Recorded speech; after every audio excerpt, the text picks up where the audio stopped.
Alors, pour les dents temporaires, je pense que vous avez compris la physiologie et tout. Donc, c'est assez simple. Je vous ai dit ce qu'il y avait à retenir, c'était surtout les 3 stades d'évolution. Pareil, comme pour la dent permanente immature, le stade de maturation, le stade de stabilité et le stade de Rizalis. Très bien. On dit rizalyse ou involution. Dans certains ouvrages, vous allez trouver le terme involution. C'est le contraire d'évolution. On a évolution et involution, ça veut dire dégradation. D'accord? Vous risquez de trouver les 2 termes. Donc, les dents temporaires, je vous ai dit, comme elles ont des caractéristiques particulières, elles vont être sensibles à la maladie infectieuse. Qui dit maladie infectieuse, ça va être carie. Donc là, je vais insister sur 2 points que les gens ne connaissent pas forcément, d'accord?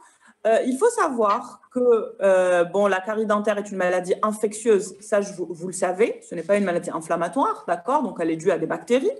Mais ce qu'il faut savoir, c'est qu'elle est contagieuse, d'accord? Ça, les gens ne le savent pas ou l'oublient, c'est une maladie contagieuse. Pourquoi j'insiste là-dessus? Parce que tout simplement, on voit certains gestes de certaines mamans qui vont mettre, par exemple, quand elles donnent la sucette à leur bébé ou le biberon, etc.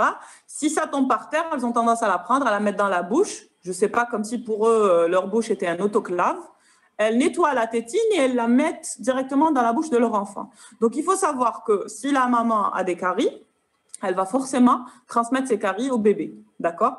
Pourquoi? Parce que c'est des streptocoques mutans en l'occurrence, pour les caries, vous le savez. Donc, elle va transmettre ces streptocoques à son enfant. Et c'est pour ça aussi qu'il est strictement contre-indiqué, d'accord, mais je suis contre-indiqué, interdit de s'échanger les brosses à dents, par exemple, d'accord. Dans une fratrie, un enfant ne trouve pas sa brosse à dents, il prend la brosse à dents de son frère et il se brosse avec, d'accord.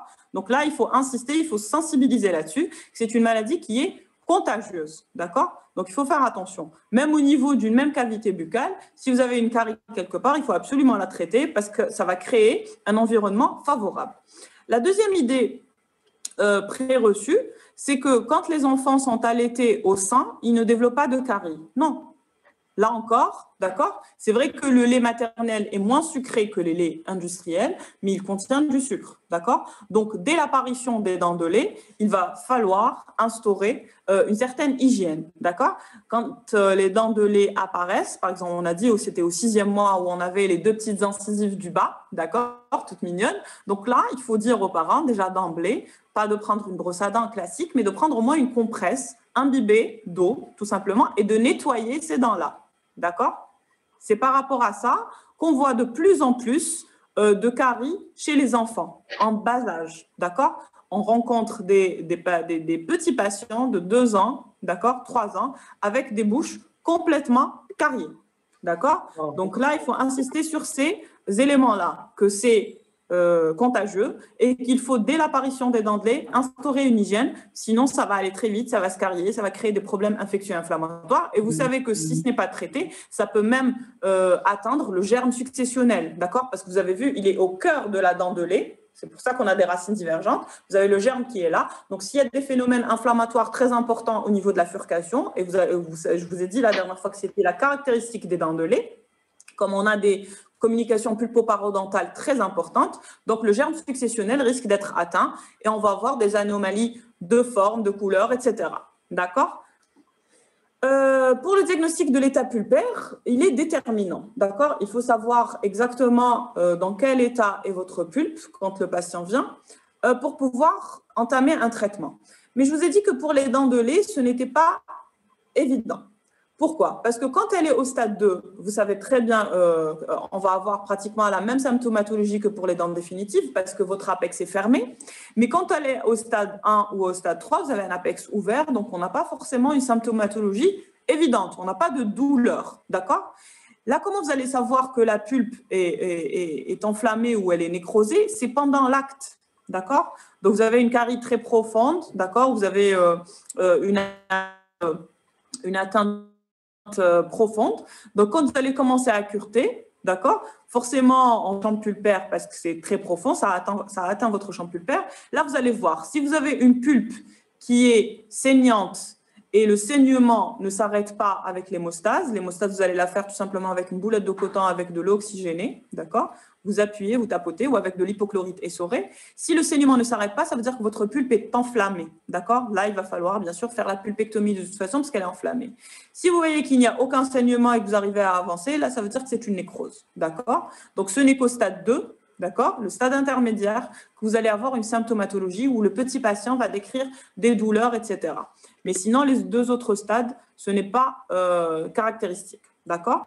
Donc, qu'est-ce qu'on peut faire? On peut s'aider d'un examen radiographique. On peut faire une rétroalvéolaire et on va voir non seulement le stade physiologique que vous allez corréler avec l'âge civil, je vous ai dit, et on va voir aussi la morphologie radiculaire, d'accord? Est-ce qu'on est en rhizalyse et comment faire la différence entre la rhizalyse et l'édification? Parce qu'on a pratiquement la même image quand on est en rhizalyse ou en édification, c'est par rapport à l'âge civil, d'accord? Ça, c'est clair. Selon l'évolution, selon l'éruption, d'accord, vous demandez l'âge de votre patient, d'accord. S'il est à un âge avancé, là, vous êtes plutôt en rhizalyse. Si l'âge de l'éruption correspond à l'âge civil, là, vous êtes au moment de l'édification, pour savoir est-ce que vous êtes au stade 1 ou au stade 3. C'est clair, ça? C'est logique. Vous avez compris? Oui, madame. Oui, voilà, très bien. Donc, la radiographie va nous servir aussi de voir, à savoir la profondeur de notre carie, d'accord? Est-ce qu'on est vraiment loin de la chambre pulpaire ou est-ce qu'on est proche? Ça, c'est valable même pour les dents définitives, d'accord? Si vous avez un doute sur la profondeur de votre carie, vous pouvez faire une rétroalvéolaire pour savoir la marge de sécurité que vous avez, ok? Oui. En général, quand on a un traumatisme, d'accord? Parce que le traumatisme n'est pas infectieux, il faut savoir que la pulpe est saine, d'accord? Donc là, vous pouvez vous permettre de faire une thérapeutique restauratrice sans aucun problème. Par contre, quand vous avez une lésion carieuse, là, on peut avoir une atteinte pulpaire, d'accord? Là encore, c'est juste pour vous orienter parce qu'on n'a pas de symptomatologie propre à la pulpite. Alors, ça, je pense aussi que vous le savez. On a dit qu'il y a 2 grands types de caries que vous allez rencontrer. Ça, c'est valable pour les dents de lait et pour les dents définitives. Vous avez la carie active, d'accord, qui représente 80% de ce qu'on traite. Et vous avez la carie inactive ou arrêtée. La carie active, elle va se présenter comment? Vous allez avoir une dentine qui est très déminéralisée. Le fond de la lésion va être de couleur jaune brunâtre, d'accord, assez clair, on va dire, jusqu'au marron. Et quand vous allez commencer à cureter, ça va se détacher assez facilement, d'accord? Je vous ai dit qu'il fallait faire la différence entre la dentine infectée et la dentine affectée, d'accord? Infectée, c'est ce qu'on enlève. Ça va être une dentine qui est molle. Donc, quand vous allez utiliser l'excavateur, elle va s'enlever. Vous allez avoir des copeaux, des morceaux. Et quand vous allez cureter aussi avec votre contre-angle, d'accord? Parce que je vous ai dit, à chaque fois que vous êtes au niveau de la dentine, vous utilisez un contre-angle avec une fraise boule, d'accord, en acier.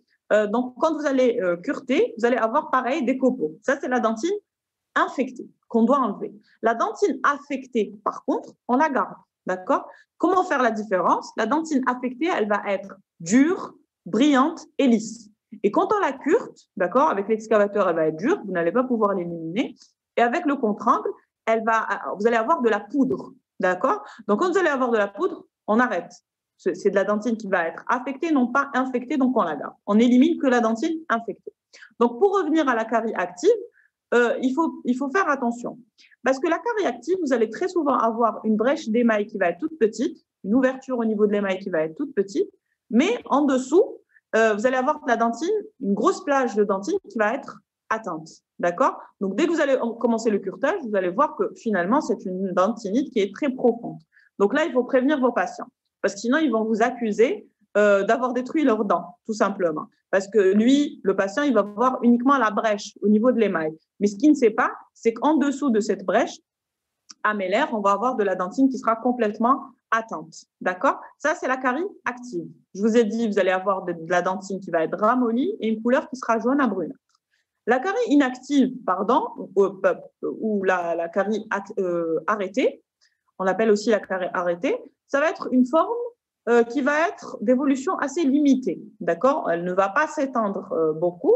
Elle va siéger beaucoup plus sur les faces proximales Et on va avoir de la dentine réactionnelle qui va présenter un aspect lisse, brillant et foncé. D'accord? Donc, quand vous allez la toucher, elle va être plutôt dure. Elle va être de couleur très foncée.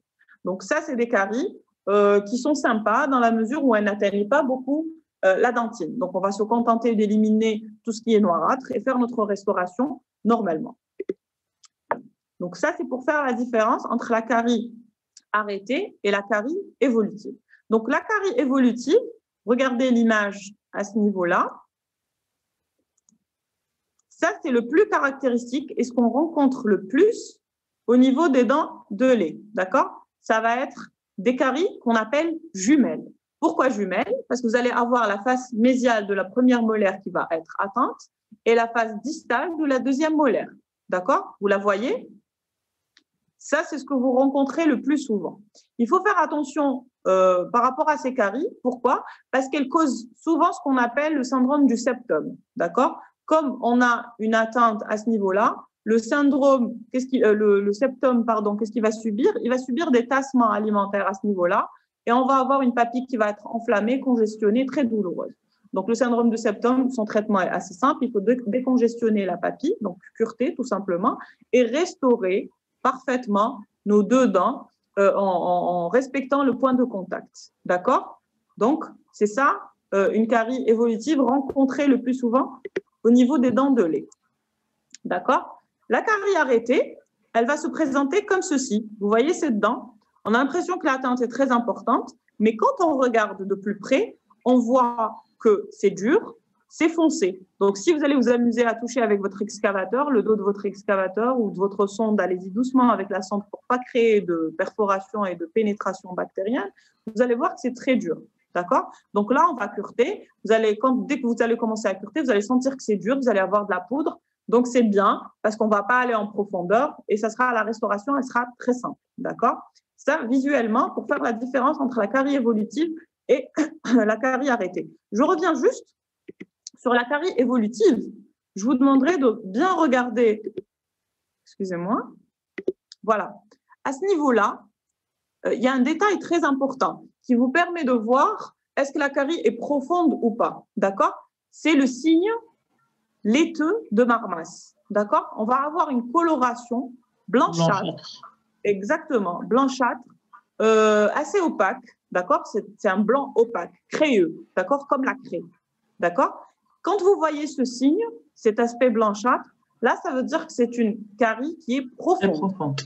Voilà, vous le savez d'emblée. Quand vous voyez votre dent, vous voyez ce signe de Marmas, ça veut dire que la carie est profonde. D'accord? Voilà, ça c'est juste entre parenthèses. Donc là, je reviens à ce que je vous décrivais tout à l'heure, c'est la carie de la petite enfance, ce qu'on appelle la CPE, d'accord? Ou la carie précoce de l'enfant, d'accord? Soit carie de la petite enfance ou la carie précoce de l'enfant. Ça, c'est une carie qui était mal connue jusqu'à il n'y a pas longtemps. D'accord? On avait tendance à l'appeler syndrome du biberon, syndrome du... Pourquoi syndrome du biberon? Parce qu'on incriminait le biberon, on disait que quand les enfants prenaient le biberon, ça c'est quand on a une denture temporaire, hein, on est bien d'accord, strict. Quand les enfants prenaient le biberon le soir et qu'ils gardaient le lait dans leur bouche, etc., ça donnait des caries. Mais je vous ai dit qu'après, même l'allaitement maternel donne des caries. Donc c'est plus l'hygiène, d'accord? Parce que c'est du lactose, d'accord? Et le lactose, c'est un sucre. Il y a du sucre. Donc là, on est revenu sur cette notion. On l'appelle plus syndrome du biberon, mais on l'appelle carie de la petite enfance ou carie précoce de l'enfant. D'accord? C'est une forme qui est particulièrement virulente, dont l'épidémie est très importante. On voit beaucoup d'enfants atteints de cette carie. Et il faut absolument la prendre en charge le plus vite possible, je vous ai dit, parce que les dents de lait doivent être gardées le plus possible pour des raisons de dimension verticale, de phonation, d'intégration sociale, etc. Et aussi pour des raisons infectieuses, parce que si on a des foyers infectieux en bouche, forcément, ça va donner des complications d'ordre local et d'ordre général, d'accord? Donc, il faut absolument la traiter. Donc, la carie précoce de l'enfant, la symptomatologie, qu'est-ce qu'on va avoir? On va avoir cliniquement des incisives du bas en général qui vont être épargnées, d'accord? Très souvent, vous allez avoir toutes les dents du haut qui vont être cariées, les molaires qui vont être cariées, mais les incisives du bas qui vont être épargnées. On les voit saines. Pourquoi? Ça, c'est un signe caractéristique de la carie précoce de l'enfant, Parce que tout simplement, en bas, on a la langue, d'accord? Donc, la langue, elle va protéger un peu ces dents-là. Et surtout, on a la proximité avec la glande sublinguale, d'accord? Où on a beaucoup de salive qui va s'agglomérer à ce niveau-là. Et on sait très bien que la salive a un pouvoir tampon, d'accord? Donc, tout ce qui est bactérien et acide, d'accord? Il y a un phénomène d'acidogène ou d'acidification du milieu. Cette salive va tempérer, va basifier justement cette acidité. Donc, du coup, les dents antérieures, elles vont être protégées. D'accord? Donc, on va avoir 4 stades en réalité au niveau de la carie précoce de l'enfant. C'est exactement, pratiquement la même évolution que pour les dents définitives, mais c'est juste pour que vous puissiez les reconnaître. Le stade initial, on va avoir un aspect blanchâtre, d'accord, qui correspond à une déminéralisation. Là encore, si on a ce stade-là, on peut rendre la lésion réversible. Comment la rendre réversible? Par l'instauration d'une bonne hygiène, d'accord, et aussi une fluoration. Avec l'application de gel fluoré à ce niveau-là, on peut stopper cette évolution et on peut la rendre réversible. Ça, c'est le stade initial. Je vous ai dit, les premiers dents à être touchés, ça va être les incisives maxillaires, d'accord? Le deuxième stade va correspondre à l'atteinte dentinaire, d'accord? Donc, l'émail va s'effondrer, on va avoir une atteinte dentinaire. Là, à ce moment-là, on a toujours les incisives maxillaires qui vont être atteintes, d'accord? Et on peut avoir un début de déminéralisation au niveau des molaires maxillaires, d'accord? C'est l'âge où on va voir ce type de lésion, en général, correspond à l'âge de 16-24 mois, d'accord? Donc, 1 an et demi, 2 ans, d'accord? Des enfants d'1 an et demi, 2 ans vont se présenter pratiquement au stade 2. Le stade 3, on va avoir une lésion qui va être plus profonde, d'accord? Un âge plus avancé, ça peut aller jusqu'à 3 ans d'âge civil. Et là, à ce moment-là, on peut avoir des douleurs. Pourquoi on va avoir des douleurs? Parce que les dents sont au stade 2, d'accord? Les incisives centrales sont au stade 2. Et je vous ai dit, au stade 2, l'apex est fermé, d'accord? Donc, on est en stade de stabilité. Donc, on peut avoir des phénomènes inflammatoires et des douleurs, d'accord? Donc là, on va faire des traitements endodontiques. Donc, on va dévitaliser, on va faire des pulpectomies, on va désinfecter et on va obturer nos dents de lait. Avec quoi on les obture? Surtout pas avec de la gutta parce que la gutta n'est pas résorbable. D'accord? Il faut faire attention parce que là, c'est des dents de lait. Donc, il y a le germe successionnel. Donc, une fois la risalis, elle est entamée, le cône de gutta, lui, il va rester. D'accord? Au contraire, il risque de léser la dent définitive ou le germe successionnel. Donc, on va obturer soit avec l'hydroxyde de calcium quand la date de chute de risalis, de chute de la dent est proche, ou sinon avec de l'oxyde de zinc, eugénol tout simplement, en consistance crémeuse, d'accord? Et vous le mettez à l'intérieur du canal. Jamais de cône de gutta, ok? Le 4e stade va aller à un âge de... Oui? Madame, mais vu que l'apex est très ouvert, oui, sur la préparation, la l'obturation, oui, on risque de faire un passage, non? Non, vous calculez votre longueur de travail, normalement, d'accord?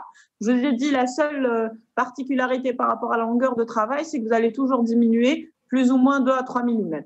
Pourquoi? Parce que la risalise, elle est asymétrique, d'accord? On ne va pas avoir une risalise qui va être horizontale, elle va être toujours oblique, d'accord? Donc, on prend toujours une marge, on prend la partie la plus courte, d'accord?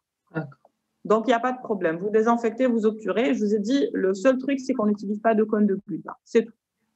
Si la date de chute est proche, on va utiliser de l'hydroxyde de calcium. Si la date est encore loin, d'accord, là, on va utiliser de l'oxyde de zinc eugénol. Consistance crémeuse. C'est clair? C'est clair, merci. Très bien, je t'en prie. Le 4e stade, on a dit qu'il pouvait aller jusqu'à l'âge de 4 ans. Là, on va avoir des images où, voilà, ça c'est un caractéristique stade 4. Vous allez avoir l'absence carrément des couronnes, d'accord? Disparition totale des couronnes au niveau maxillaire, atteinte des molaires du haut, atteinte des molaires du bas. On a uniquement le bloc incisivo-canin inférieur qui sera épargné, je vous ai dit, grâce à la langue et au pouvoir tampon. Là encore, regardez, à ce stade-là, on a eu des patients qu'on a traités en clinique et où on a gardé ses racines. D'accord? Pourquoi je vous ai dit par rapport à la DV, par rapport à la croissance maxillaire. Donc, on fait des traitements endodontiques, tout simplement, au niveau de ces canaux, et on garde les dents le plus possible. OK? il ne faut absolument pas aller directement vers l'extraction. L'idéal, c'est de faire des traitements endodontiques et de mettre une prothèse, d'accord, par rapport à l'intégration sociale, à la phonation, etc. D'accord? Mais à défaut, au moins, gardez vos racines par rapport à la dimension verticale, d'accord, et la croissance alvéolaire, et essayez d'aller le plus possible vers la chute physiologique, parce qu'elles vont faire leur chute de toute façon. S'il y a le germe successionnel, il va y avoir la rhizalyse, et ces dents-là vont tomber. L'objectif, c'est d'éliminer le processus infectieux, c'est qu'il n'y ait pas de complications. D'accord? C'est clair? Oui, madame. Très bien. Donc, le syndrome du septum, je vous l'ai dit, c'est la conséquence en général des caries jumelles, mésiale de la première molaire, distale de la deuxième molaire. À ce niveau-là, il va y avoir un effondrement des crêtes marginales, un tassement alimentaire, une atteinte de la partie interdentaire. Donc, le traitement, il est simple, je vous ai dit, curetage et rétablissement du point de contact. OK? Ça, le syndrome du septum, il est très fréquent en denture temporaire, on le voit très souvent. C'est la suite inéluctable des caries jumelles. La pulpite, je vous l'ai dit, on la voit, mais uniquement quand on est au stade 2, où on a une symptomatologie. Sinon, vous la diagnostiquerez uniquement au moment de votre thérapeutique. Si ça saigne et que l'hémorragie ne s'arrête pas, ça veut dire que vous êtes en présence d'une pulpite. Sinon, c'est la nécrose. D'accord? Donc, vous pouvez vous aider d'une radiographie, je vous ai dit, pour voir la proximité avec la pulpe, pour voir surtout votre état interradiculaire. Est-ce qu'il y a une atteinte de la furcation à ce niveau-là? D'accord? Mais la pulpite, le diagnostic préopératoire ne se fait qu'au moment du stade 2. La nécrose pulpaire, pareil, comme pour la pulpite, on peut faire un examen clinique, etc. Mais pareil, on ne sait pas, comme il n'y a pas de symptomatologie, on ne peut pas dire est-ce que c'est une pulpite ou c'est une nécrose. C'est quand on entame notre traitement qu'on va voir que la dent est nécrosée, qu'il n'y a pas de saignement. D'accord? Il n'y a pas de douleur. Les pathologies pulpaires avec participation parodontale, je vous l'ai dit, elles sont présentes, elles sont nombreuses. Pourquoi? Parce qu'on a plusieurs canaux pulpo-parodontaux. Donc, à partir du moment où on va avoir une inflammation au niveau pulpaire, ça va se transmettre au niveau parodontal. Très souvent, d'accord? Donc, qu'est-ce qu'on peut avoir? On peut avoir des cellulites, d'accord, au moment de la denture temporaire, d'accord, sans forcément qu'il y ait des douleurs en amont, avant la cellulite. Donc, ça va être silencieux. Et d'un coup, on va avoir une altération de l'état général, on va avoir une fièvre, une asthénie, etc., avec plus ou moins une cellulite que vous pouvez voir. D'accord? En général, ça va être la région génienne basse, parce que c'est en rapport avec les molaires du bas beaucoup plus, et une adénopathie du côté de la dent concernée. D'accord? Donc là, ça sera en fonction, on ne fait pas l'extraction systématiquement. D'accord? Ça, c'est valable pour les dents de lait et les dents définitives. Quand on a une cellulite, ça ne veut pas dire que la dent est forcément à extraire. OK? Surtout pour les dents définitives. Ce n'est pas parce qu'il y a une cellulite que c'est une dent à extraire. D'accord? Si on peut la garder, on nettoie, on fait notre traitement endodontique, on désinfecte, etc. On donne un traitement. D'accord? Et vous voyez que dans 85%, 90% des cas, la cellulite disparaît et les patients arrivent à garder leurs dents. D'accord? Surtout les dents de 6 ans, elles sont très, très importantes. Associé à ces complications que vous pouvez objectiver, on peut avoir un comblement, d'accord, du fond du vestibule. Vous le voyez cliniquement, ça c'est évident. Par contre, quand on a un tableau clinique aussi important, soit une cellulite, soit un comblement du fond du vestibule, la radiographie, elle peut ne pas vous montrer un tableau clinique alarmant. Hein. Regardez par exemple à ce moment-là, on a un comblement sur le plan clinique, mais là on a une carie qui semble pas très très profonde. On a l'impression que c'est traitable. On n'a pas d'atteinte au niveau de la furcation, mais on a ce tableau, d'accord? Donc, quand on a des formes aiguës, la radiographie n'est pas forcément correspondante. C'est quand on a des formes chroniques, d'accord? Par exemple, on a une fistule. Là, à chaque fois, vous voyez que l'atteinte radiologique, elle est beaucoup plus importante, d'accord? Donc, on a soit des fistules, soit ce qu'on appelle des parulies. D'accord? La parulie, c'est quoi? C'est comme un abcès, entre guillemets, mais qui va être plus bas. D'accord? Il va être au niveau justement de la furcation des molaires. D'accord? Ça va être là. Ça va être là la parulie. D'accord? Par contre, l'abcès, il va être là, au niveau radiculaire. D'accord? Donc, regardez par exemple cette radiographie. À ce moment-là, vous voyez cette radioclarté entre les deux racines. Ça correspond à une atteinte de la bifurcation. Et qu'est-ce qu'on remarque aussi au niveau de cette radio? On voit que la rhizalyse, elle est plus prononcée de ce côté que de ce côté. Ça veut dire que le phénomène inflammatoire, je vous ai dit pour les molaires, le phénomène inflammatoire n'est pas homogène. Forcément, on a toujours une racine qui est à un stade plus avancé que l'autre.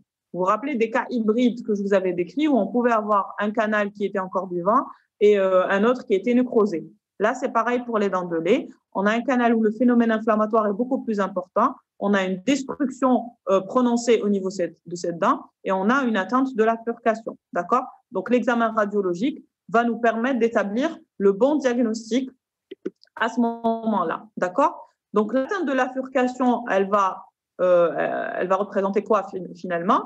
C'est à cause de l'épaisseur du plancher, vous le savez, et à cause de la présence et du nombre important des canaux pulpo-parodontaux. D'accord? Donc, forcément, on va avoir des atteintes à ce niveau-là. Là, il faut faire attention. Par contre, là, il y a des limites de conservation.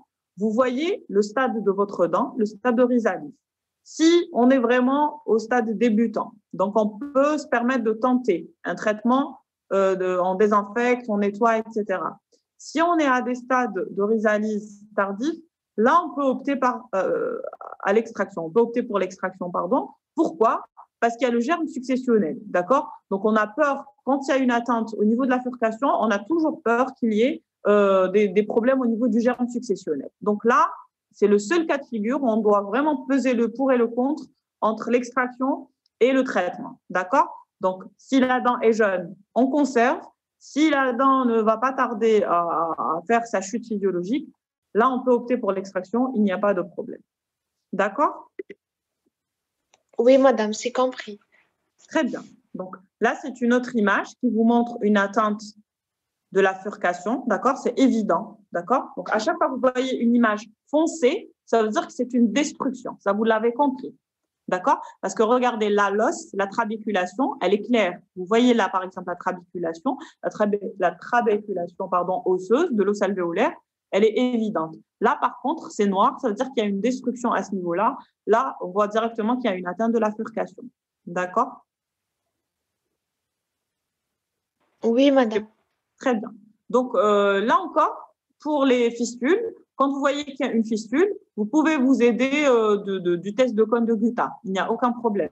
Si vous avez une hésitation, si vous avez des caries jumelles, d'accord, ce qui est souvent le cas au niveau des molaires, et on ne sait pas trop quelle dent est la cause de la fistule, d'accord? Est-ce que c'est celle-ci ou celle-ci, d'accord? Parce que cliniquement, vous ne pouvez pas savoir. Vous avez votre fistule qui est au beau milieu. Là, vous faites un test de cône de Gutta. Un cône de Gutta très fin que vous désinfectez au préalable, que vous introduisez, vous prenez une rétroalvéolaire, ça va vous indiquer la dent causale. Pensez-y, d'accord? C'est clair? Oui, madame. Madame, j'ai une question. Vas-y. La carie jumelle, c'est entre la face distale de la première molaire et la face mésiale de la deuxième molaire. Exactement. D'accord. La face distale de la première molaire et la face mésiale de la deuxième molaire. Je disais le contraire, Wael, tout à l'heure. Oui. Oui. Désolée. Oui. C'est pour ça que je n'ai pas bien saisir. Oui. Mais je vous ai montré l'image. Mes mots me dépassent. D'accord? Donc, c'est la face distale de la première molaire et la face mésiale de la deuxième molaire. Exactement. D'accord, c'est pas un problème. Merci. Très bien. Merci à toi. D'autres questions? C'est bon. Ça va? C'est clair? Oui. Pour tous les cours qu'on a fait jusqu'à présent, ça va? Oui, ça va. Très bien, très bien. Qu'est-ce que je devais vous dire? Je vais vous dire un truc. Voilà, j'ai transmis les cours à votre délégué. Il y a un cours, la cicatrisation apicale. D'accord? C'est un cours qu'on ne va pas faire. Parce qu'en fait, c'est quoi? C'est juste, vous, ce que vous avez à retenir, c'est-à-dire vous le lisez. D'accord? Il faut le lire pour vous. C'est intéressant. Mais je ne vais pas vous poser de questions lors des examens dessus, etc. D'ailleurs, on ne va pas le présenter. Parce que ce qu'il faut retenir pour la cicatrisation apicale, ça, c'est la suite des lipo en réalité. La cicatrisation apicale, suite à un traitement, vous allez l'objectiver. Ça, c'est ce que je vous demande uniquement de retenir. vous allez la voir dans les 6 mois à 1 année post-opératoire. D'accord? Ça rejoint l'indication du retraitement. On dit que le traitement endodontique est bon. Et quand est-ce qu'on va dire qu'il faut faire le retraitement? Le retraitement, ces indications sont simples. Si vous n'avez pas de symptomatologie, même si le traitement endodontique n'est pas forcément très beau, d'accord, quand vous faites une rétroalvéolaire, s'il n'y a pas de douleur, s'il n'y a pas d'infection et s'il n'y a pas d'aggravation d'une lésion préexistante, c'est-à-dire que vous avez un granulome, par exemple, et quand vous avez fait l'obturation canalaire, il ne va pas disparaître. Mais allez, on va dire il ne va pas disparaître, parce que s'il disparaît, ça veut dire que vous avez réussi. Il ne va pas disparaître, mais il ne va pas augmenter de volume. Et il ne va pas y avoir d'infection, d'accord, au bout de 6 mois, 1 année. Donc là, on juge que le traitement est bon, d'accord? S'il n'y a pas d'aggravation, il n'y a pas de problème. On ne va pas faire de retraitement. Ouais, parce que le retraitement, tout simplement, c'est un acte qui est à risque. D'accord? Parce qu'on va retripoter notre racine, on va élargir encore les racines, on risque de faire des fausses routes parce que il va y avoir des butées, on risque de casser des instruments, on risque de fracturer notre racine. Donc, il faut cibler l'indication du retraitement. D'accord? Donc, le succès d'un traitement endodontique va être dans les 6 mois à 1 année post-opératoire. Les auteurs vous disent au bout de 6 mois, on peut juger. D'accord? Si vous avez une disparition d'une lésion ou une diminution d'une lésion, ça veut dire que votre traitement est bon, d'accord? Ça, c'est évident. Mais si vous n'avez pas une aggravation d'une lésion et que vous avez un silence symptomatique, là aussi, ça veut dire que c'est bon. Vous avez compris ce que je veux dire? Oui, madame. Très bien, très bien. Donc, c'est tout ce que je vous demande de retenir. La deuxième chose qu'il faut retenir pour la cicatrisation apicale, c'est que je vous ai dit, c'est une thérapeutique, et ça, j'ai insisté à partir du premier jour, ostéo-sémentogène, d'accord? Donc, pour la cicatrisation apicale, vous allez avoir de l'os et du sément. Vous allez avoir les deux, pas uniquement du sément. C'est clair? Oui, madame. On a déjà, pendant le cours de l'épaule, on a dit ça, qu'il y a toujours la cicatrisation touche le tissu sémentaire et aussi l'os alvéolaire. Exactement, Télache, c'est exactement ça. Voilà. Donc, c'est tout ce que je vous demande de retenir. Vous avez les 6 mois à 1 année pour la cicatrisation et vous avez la cicatrisation ostéosémentogène. C'est pour ça que je vous dis, ce n'est pas un cours qu'il va falloir apprendre. Lisez-le juste pour vous, d'accord? Mais voilà, les deux choses les plus importantes à retenir, ça va être celles-ci. OK?